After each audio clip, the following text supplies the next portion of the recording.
نماز فجر کی پابندی کرنے والوں کے لیے 10 بشارتیں بیان کریں گے۔ یہ تمام بشارتیں آپ کو ضرور سننی چاہیے، اس کے بعد فیصلہ آپ کے ہاتھ میں ہوگا۔ میں سمجھتا ہوں کہ کوئی بہت بڑا بد نصیب ہی ہوگا جو ان نبوی بشارتوں کو سننے کے بعد بھی نماز فجر چھوڑ کر سوتا رہے گا۔ پہلی بشارت، بروز قیامت اسے مکمل نور حاصل ہوگا۔ پیارے رسول صلی اللہ علیہ وآلہ وسلم فرماتے ہیں کہ تاریکیوں میں پیدل چل کر مسجد جانے والوں کو قیامت کے دن مکمل نور کی بشارت دے دو، بحوالہ ابو داؤد۔ دوسری بشارت یہ ہے کہ فجر کی سنت موقدہ دنیا و مافیہ سے افضل اور بہتر ہے، تو پھر فجر کی فرض نماز کی کیا فضیلت ہوگی۔ ہمارے پیارے آقا حضرت محمد صلی اللہ علیہ وآلہ وسلم فرماتے ہیں کہ فجر کی دونوں رکعتیں یعنی سنت دنیا و مافیہ سے بہتر ہے، بحوالہ مسلم۔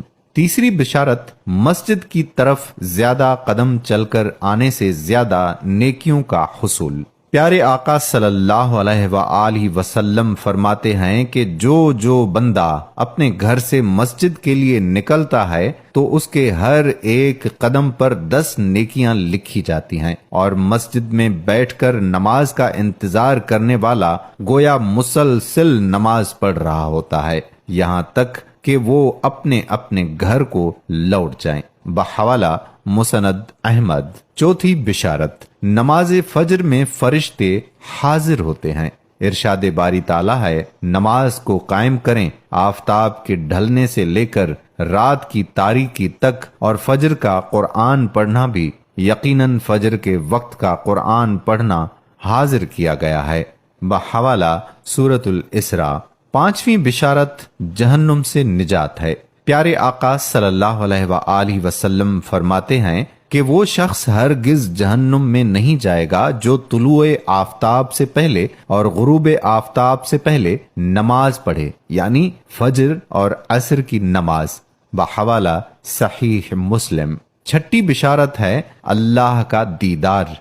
جریر بن عبداللہ رضی اللہ تعالی عنہ فرماتے ہیں کہ ہم نبی کریم صلی اللہ علیہ وآلہ وسلم کی خدمت اقدس میں حاضر تھے۔ آپ صلی اللہ علیہ وآلہ وسلم نے چاند کی طرف نظر اٹھائی جو 14ویں رات کا چاند تھا، پھر فرمایا کہ تم لوگ بے ٹوک اپنے رب کو اسی طرح دیکھو گے جیسے اس چاند کو دیکھ رہے ہو، اسے دیکھنے میں تم کو کسی قسم کی بھی مزاحمت نہ ہوگی، یا یہ فرمایا کہ تمہیں اس کے دیدار میں مطلق شبہ نہ ہوگا، اس لیے اگر تم سے سورج کے طلوع اور غروب سے پہلے فجر اور عصر کی نمازوں کے پڑھنے میں کوتاہی نہ ہو سکے تو ایسا ضرور کرو، بحوالہ صحیح بخاری اور مسلم۔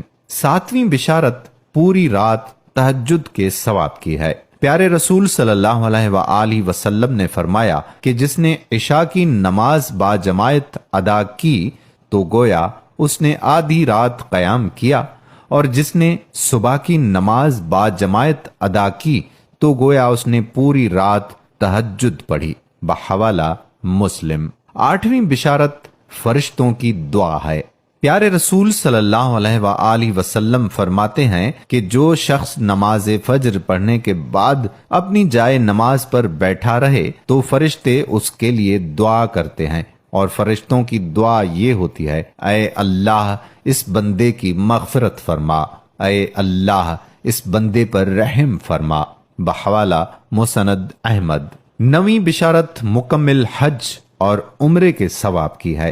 ہمارے پیارے آقا صلی اللہ علیہ وآلہ وسلم فرماتے ہیں کہ جو شخص فجر کی نماز با جماعت ادا کرنے کے بعد طلوع آفتاب تک بیٹھ کر اللہ کا ذکر و اذکار کرتا ہے، پھر 2 رکعت نماز ادا کرے تو اسے پورا حج اور عمرے کا ثواب اب حاصل ہوگا، بحوالہ ترمذی۔ 10ویں بشارت، نماز فجر آفات اور مصائب سے حفاظت کی ضامن ہے۔ پیارے آقا صلی اللہ علیہ وآلہ وسلم فرماتے ہیں کہ جو صبح کی نماز ادا کر لے تو وہ اللہ کے حفظ و امان میں آ جاتا ہے، بحوالہ صحیح مسلم۔ تو دوستو یہ تھیں بشارتیں نماز فجر کی جو آپ کی خدمت میں پیش کی گئیں۔